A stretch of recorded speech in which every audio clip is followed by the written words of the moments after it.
Kyle Karros, welcome to Hoops and Homers. How's it going, my friend? It's going good. That was the first time I've heard the name of the podcast, so I like that. Hoops and Homers. There you go. Yeah, we're not just exclusively Rockies on this show, but that is definitely my bent of the two. So got to Very get that cool. in there for sure. Happy New Year. Been up to anything fun over the offseason so far? I mean, it's been a lot of the routine I kind of grew up doing. Just a lot of surfing, a lot of beach volleyball.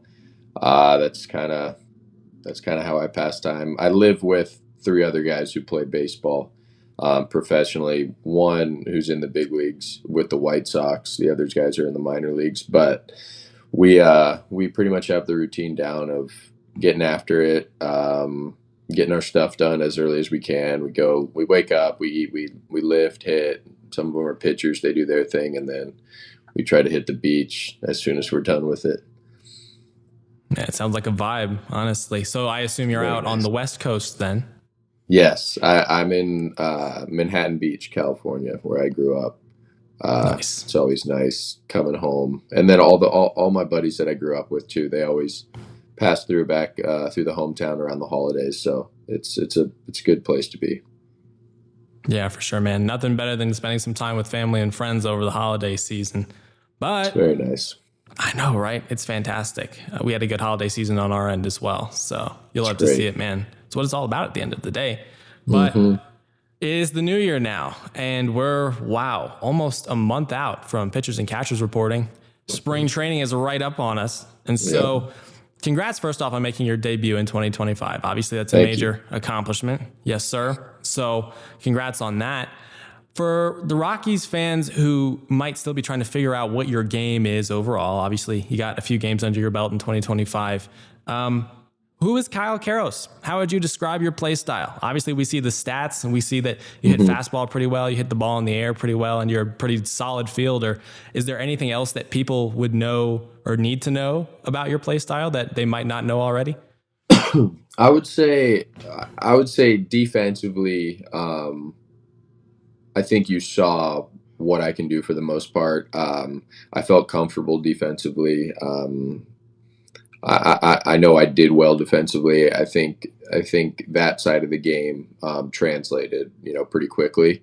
And then offensively, I'd liken it to honestly my first stint in professional baseball. If you look at me throughout the minor leagues, I kind of hit at every level. I did well at every level, except for my first. Right when I got drafted, I got called up. I got sent to Fresno early on, and I would honestly say my numbers were very similar to that first stint I had in Fresno. It was, I mean, I still walked a lot. I still saw the ball well. Didn't strike out a ton, and then I got my hits here and there, but there wasn't a lot of slug. If you compare those stat lines, it was very similar, and I think that makes total sense. Like when I first got called up to Fresno, I was just trying to keep my head above water. It was my first taste of professional baseball, and I think a lot of those numbers just kind of reflect it from a comfort standpoint. And then you get into my next year, my first full season, having gone through a spring training with the team. I think that does a ton for just comfort levels. You go through the whole spring training, you earn trust and respect the guys. It's a lot easier to go take an at bat when all these guys have seen you put in the work, have seen you, go through a spring training rather than you just show up in the middle of August and these guys are like, who's this guy? Like, it's a lot different taking an at bat in those different circumstances. And I attribute it a lot to, spending a whole year with someone and going through a spring training with someone and establishing those relationships. So then you're comfortable going out and taking at bats. Yeah, absolutely. I mean, I'm sure that's what it's all about at the end of the day, building that familiarity and that chemistry with people so that once you do officially get that opportunity, you aren't starting fully from scratch. You get the opportunity to build on something that's already kind of had a foundation laid for it. So that makes tons of Yeah, sense. it's real. The relationships go a long way, and I think that's always something I've prioritized on a team. And then, when you get called up at the end of the year, it's just different. You didn't have the time to build those. But I even know there's a lot of times when whether it was like Dolander pitching and me playing third, I know personally I felt like a lot more comfortable there because I'd done that. I have a relationship with Doe. Um, that goes a long way in baseball. Just where your head's at, your how comfortable you are. That really impacts performance. So I think it'll be a lot different this year and a lot better. Oh, for sure. Yeah, it's that trust that upholds all those relationships at the end of the day. So as long as Hmm. you're building that, that's a good spot to be in. No doubt. It's good to hear. Good to hear, man. Uh, you moved through the minors last year. Double A kind of had a brief stint at Triple A. Then you made the majors, obviously. But we as fans make an awful lot about that difference from Triple A to the big leagues. So I'm curious to hear how big of an adjustment was that for you, and what's the largest difference from your perspective between Triple A baseball and MLB baseball? I would say it's not as different as people make it out to be. I don't think you're not seeing new pitches that you've never seen before. Everyone's still got the same stuff. I'd say the biggest difference is you get less pitches to hit. So if you miss your pitch in the big leagues, it's you're making it really tough on yourself because you're probably not going to get another good one to hit, maybe all night, let alone in one at bat. In the minor leagues, I feel like you get pitchers make multiple mistakes and give you multiple good pitches to hit pretty much every at bat. And then I know in the big leagues there were whole nights I'd go and I'd be like, dude, where was my pitch to hit? Like, where did I go wrong? I felt like I saw the ball well. I think I put good swings on it. Like, where was my pitch to hit? And some nights there aren't. I think pitchers are just way better about executing their pitches. And then if they do make a mistake, a lot of times they make it as a ball rather than hanging it over the plate. Um, so I'd say that's probably the biggest difference. And then for me, I know nearing the end of the year, there was some swing stuff that came up. It just got a little longer, a little loopier, and so I was fouling off so many pitches that I don't normally foul off, and doing that in the big leagues, you're making it really tough on yourself because those are the pitches, like I said, you should be ending your at bat on. You should be putting it in play, getting a hit, and I was fouling them off and just staying up there. So then I'm having to make swings on the pitcher's pitches rather than the hitter's pitch that he just left me. Yeah, that's really interesting. I did notice that when I was watching a few of the games you played last year, you were pretty selective. You grew in that selectiveness over the course of the year, just trying to see those pitches more and adapt to that particular change. So that's particularly interesting. Braxton said something similar a few weeks ago. He said that pitchers at the big leagues are more consistent than those in the minor leagues. And so you see a lot better pitchers' pitches more regularly than you would. So it's interesting that you guys both noted that. Yeah. For sure. Huh. That's interesting. So obviously the other aspect of this is the altitude, right? We make an awful lot about the difference that it has on breaking pitches, but it also has a pretty decent impact on fastballs as well. So they obviously, if you have a nice spinny righty fastball, it doesn't ride as much at altitude. And so I guess you kind of saw a little bit of that at Albuquerque for the few weeks you were there. Is that something that you notice significantly when you're hitting at Coors Field versus on the road, that lack of ride? I think the biggest thing that I noticed with pitches in Denver, and I talked about this with Goody, is because he kind of went through the same adjustment, is a lot of breaking balls don't they almost back up on you. So you have to think you have to get the head out more on breaking balls because they're not going to spin away from you. They're kind of just going to spin and stay more true. So that was definitely an adjustment. As far as the heaters went, I've kind of always been a fastball hitter. I didn't notice too much of a difference on heaters in Denver versus on the road. I saw something recently, and my road splits were a lot better than my home splits. So I don't know what I'm attributing that to. But I know it'll end up being, I know Coors is a hitter's ballpark. I know I'll end up hitting better at home than on the road because everyone does. But that was an interesting thing that I saw. And then as far as the altitude goes, the biggest thing it impacts is your body. And that was, I learned that very quickly. Uh, and it's funny, I'm a pretty stubborn guy, and I feel like coming up, everyone had told me, like, just wait till you're playing 162 games in altitude, like all this stuff and blowing up the altitude thing. And I kind of just brush it off. Like, yeah, like maybe on like older guys, like it starts to wear and tear on you. But like I'm 23, like yeah, I'll be fine in the altitude. And then I get there and it's real. Like it's real. I learned that within a week or two of being there.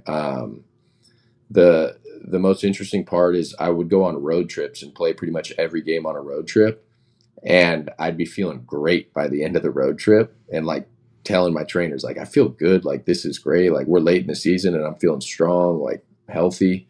And then we'd get home and like have an off day in Denver, and I'd sleep one time in Denver, and then I'd show up to the yard and I'm like, oh, I spoke too soon. Like I'm banged up. This is not good. I think it impacts the sleep, and obviously sleep does a ton for recovery. Um, but same thing there. Like I've talked a ton. I talked with Blackman a lot while he was there, and kind of, I mean, he did it for so long. He knows how to combat the altitude.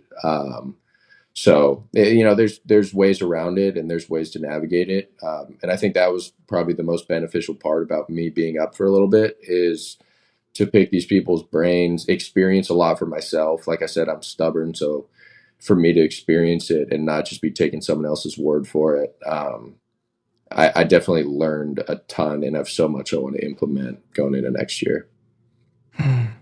Yeah, it's interesting that you bring up that aspect of the impact that the altitude has on the body. I'm a Colorado native personally, and as a former competitive athlete myself, that's not something I really noticed a ton when I'd play here and then go out of state. And so I'm kind of just like, this is fine. All right. There's really no big impact on the physical aspect of this, but it's interesting to hear people who didn't grow up here now coming to play here regularly and how they truly do feel that difference. It's really interesting. I talked to my dad a lot about it as well. And he doesn't know how people spend their entire careers in Colorado, because when he would come and play here, he'd play well. He had good numbers here, but he said his body leaving here was shot. Wow. That's interesting stuff, man. Very interesting. Dang. Okay. So you mentioned your dad, obviously growing up exposed to big league baseball since you were a kid is something that's benefited you at this point in your career. Is there anything in specific that he's told you or taught you about how the MLB game works that you've cherished and held on to? I'd say the most valuable stuff he's told me, like kind of about baseball, isn't so much about like how a big league game is run or something, but more so just what it takes to be a big leaguer. I think he's instilled that in me since I was super young. And the biggest takeaway I've had from him is he was always very straightforward about, if you're serious about this and you want to do this for a living, every decision you make has to be weighed in terms of like, how's this going to impact my baseball career? And I think growing up, that was definitely apparent in my life. Like, whether it was, I mean, first it was having to get good grades so I could go to get into a good college with baseball. Like literally everything starting from a young age was, how's this going to impact me in pursuing my dreams? And I'm very grateful that he kind of opened my eyes to that, because it does. Once you have that kind of North Star in your life, and for me, it was wanting to be a big leaguer, I think it really makes a lot of your other decisions easier, because you just, is this getting me closer to the big leagues or further away? So I think that was probably the most valuable thing that he kind of shared with me. And I know he kind of lived, the big leagues weren't really on his mind growing up. His dad was a banker. He didn't know anyone in the big leagues. It was kind of a far off dream, but he definitely wanted to play baseball as long as he could. And every decision for him was like, is this helping or hurting my baseball career? So I think that was really important for me. I still live by that. Any decision I'm making has to fall into a category of helping my career in some way. Right, yeah, because then you become a more complete person overall, right? You don't just fully Hmm. sell out for one thing, but you build a lot of different skill sets that help you in whatever you end up pursuing. And for you, that ended up being I baseball, told you I like was your in dad here. did. So, yeah, I mean, that's super cool, man. That's awesome. Speaking, I guess, talking back to more baseball stuff, specifically with you, obviously there's a lot of technical adjustments that players are trying to improve on consistently. It's off-season time. Last year, towards the end of the year, it seemed like a technical change you made with your swing was that you started, well, I guess you stopped moving as much in the box. You tried to be a little bit more still. Is that something that we picked up on appropriately? Um, I don't know. I think okay. Another big difference I found in the big leagues is that doubt creeps in a lot faster than in the minor leagues. In the minor leagues, I could have a bad game and like I wouldn't think anything of it. I knew I could hit in the minor leagues. Like I wouldn't start rethinking my swing or anything. And kind of looking back on my stint in the big leagues, I think the one thing, if I could go back and do it over, I just I wouldn't veer away from my approach as easy as I did. Um, it's just tougher because you go into all these like more people watching, all the stakes are higher, and then I don't have any at bat, so I go 0 for 4. That's showing up on my. Now I'm all of a sudden I was batting 300 last week, and now I'm batting 200. So I think I definitely was not as like convicted with my approach as I was in the minor leagues. And I look back on it, and I mean, pretty much for my first like week and a half up there, I was hitting really well. I was batting like 300. I got off to a great start, and then I remember that we had a series against the Cubs in Denver, and it was a lot of kind of what I said. There was a lot of pitches, like I wasn't getting pitches to hit. Um, I was hitting the ball well when I did get it, and I was getting out. But I was hitting the ball hard. I wasn't swinging at balls. Like everything was going well, just not statistically. And then, like I said, after being up there for 2 weeks, all of a sudden I'm batting 250, and I've never hit 250 anywhere. So then you start to overthink things.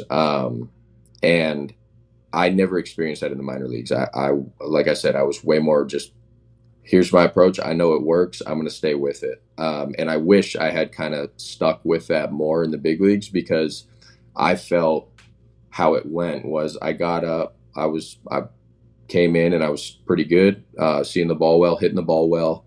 Um, it was that like I vividly remember there was a Cub series where stuff just didn't really go my way, and then I start kind of tweaking some things, changing some things, and then kind of let that snowball for longer than I should have. And then near the end, once we had like a week left, I think we went to Seattle or something. And I was like, you know what? I'm going back. Like, I'm going back to how I was when I came up. I'm just going to do my thing. We got a week left. Like, it's not going to get much worse. So I kind of just went back to that. And then I thought I finished pretty strong in the Seattle and San Francisco series.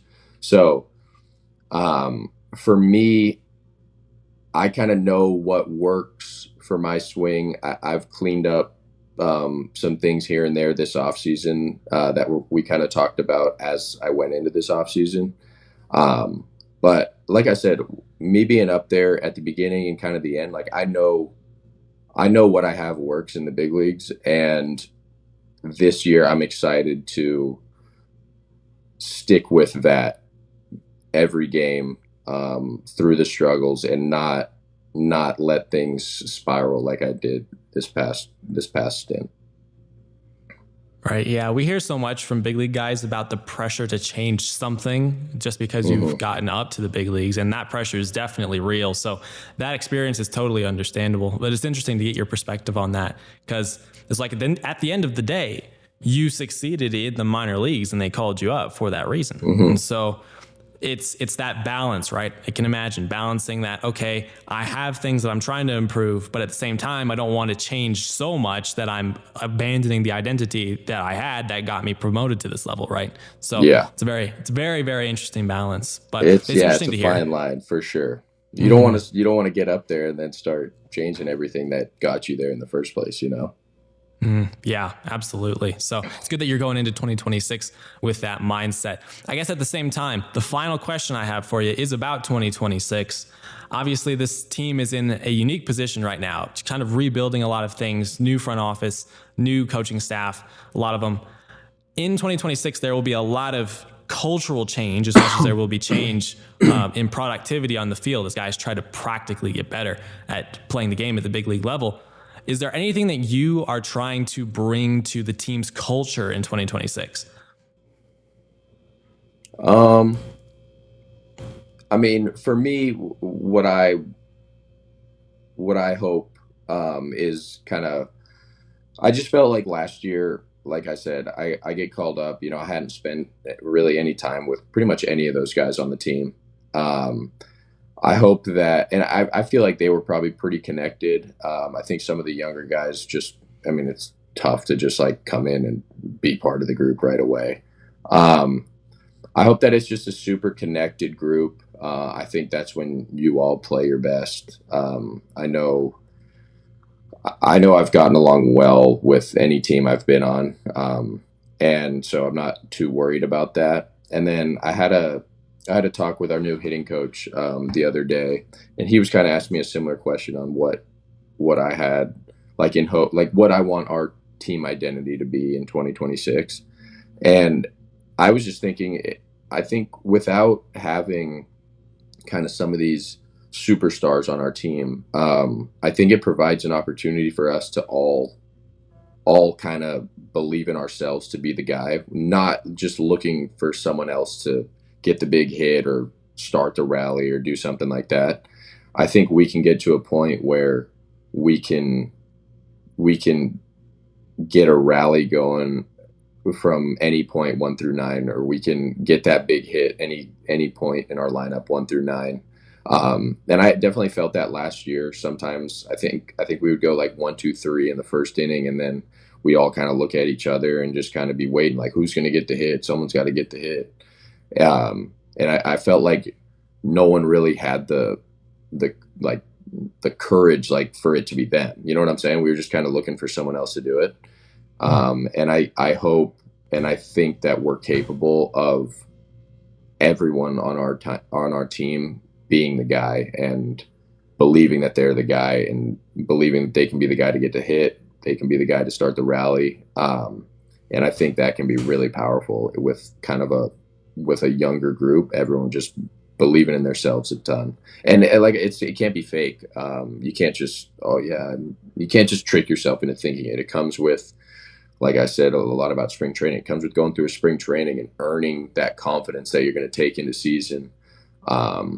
Whether it's practice, whether it's in-game stuff, whether it's in the gym, but I think that's the goal for this year, is to earn that confidence and take it into the big leagues, and be like we're here, we're big leaguers, like we can come up with a big hit just like anyone else in this league.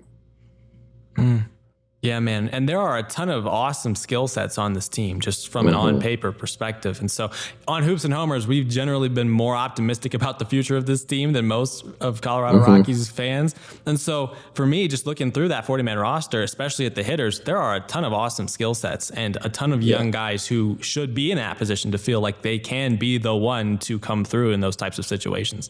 And so I think it's so much of like hitting in the big leagues is experience. And that's why I feel like you always just see these veterans coming through in like the bigger situations. And then if I feel like almost there's this narrative of like the younger guys aren't expected to come through. It's always like, oh no, like I felt myself feeling this. It's like, oh no, I'll let like Goodman get the hit. You know what I'm saying? Like, like I'm not supposed to get this big hit here. Like this is going to be like a Goodman situation. You know what I'm saying? And I feel like it's very realistic and very doable. It's going to take a lot of work, but I feel like we can squash that and genuinely believe in ourselves. And regardless of what your age is, how much time you have in the show, to believe in yourself and come through in those situations. Yeah, for sure, man. I mean, I think of like the 2010s baseball in general and like the postseason. It always felt like there was one of those quote unquote random young guys who came through in a very clutch situation.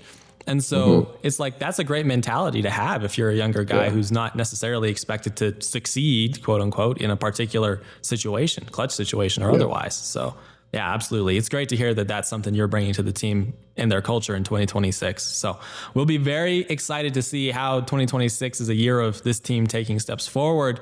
We appreciate you for hopping on the show, man. Appreciate you very much. I'm very excited as well. I can't wait to get to spring and get it rolling.